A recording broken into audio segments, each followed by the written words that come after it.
Hello students. कल मैंने आपको कुछ विषाणु जनित रोग मतलब संक्रामक और असंक्रामक रोगों के बारे में बताया था। आज मैं आपको एक एड्स रोग के बारे में बता रही हूँ, जो कि एक संक्रामक रोग है। ठीक है, एक्वायर्ड इम्यूनो डिफिशियंसी सिंड्रोम। इसकी फुल फॉर्म क्या होती है? एक्वायर्ड इम्यूनो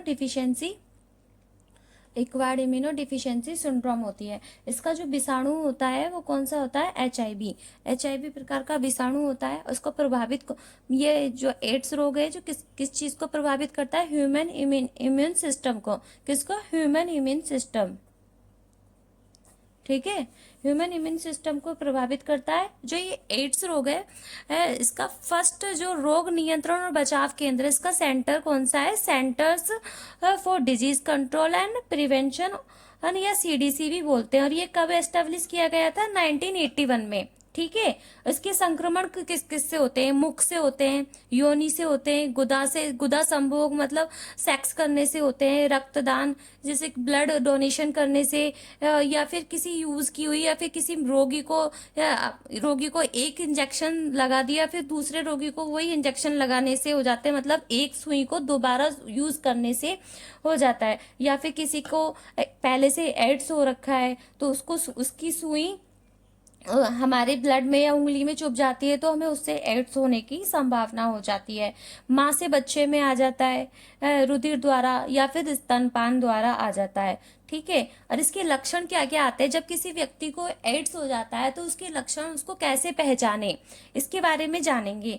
ठीक है, लक्षण क्या क्या आता है इसमें? वजन में कमी हो जाती है पहली चीज तो। फिर श्वास लेने में परेशानी होती है उसे, ठंड लगने लगती है, बार बार उसको सर्दी लगने लगती है, त्वचा पर चकत्ते से हो जाते हैं, यानी रैशेज हो जाते हैं, या तो पिंपल्स निकल जाते हैं, फुंसियाँ आ जाती है, मस्से आ जाते हैं, किसी भी तरह की कोई भी चीज़ें होने लगती है त्वचा पर।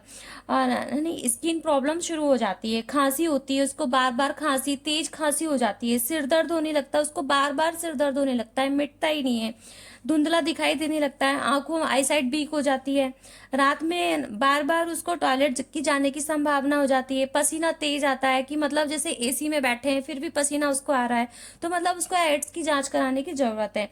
इसमें कौन कौन से टेस्ट कराने की जरूरत होती है? एक तो ये एलिसा टेस्ट है, इसको एलिया टेस्ट भी बोलते हैं। एक रिप IFA करके टेस्ट होता है, एक PCR करके एक टेस्ट होता है, वेस्टर्न ब्लॉट टेस्ट होता है। जो एक वेस्टर्न ब्लॉट और ये PCR की फुल फॉर्म आप जानते ही हो, पॉलीमरेज श्रृंखला अभिक्रिया, पॉलीमरेज चेन रिएक्शन होती है इसकी फुल फॉर्म।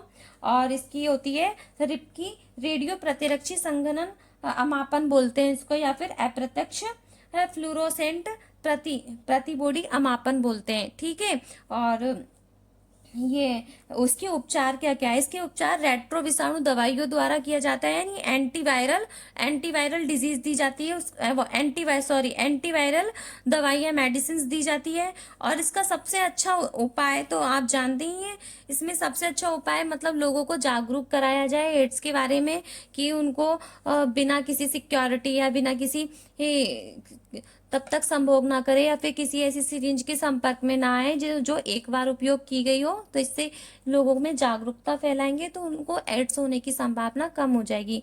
इसका अगला टॉपिक हम कल पढ़ाएंगे। आज के लिए इतना ही।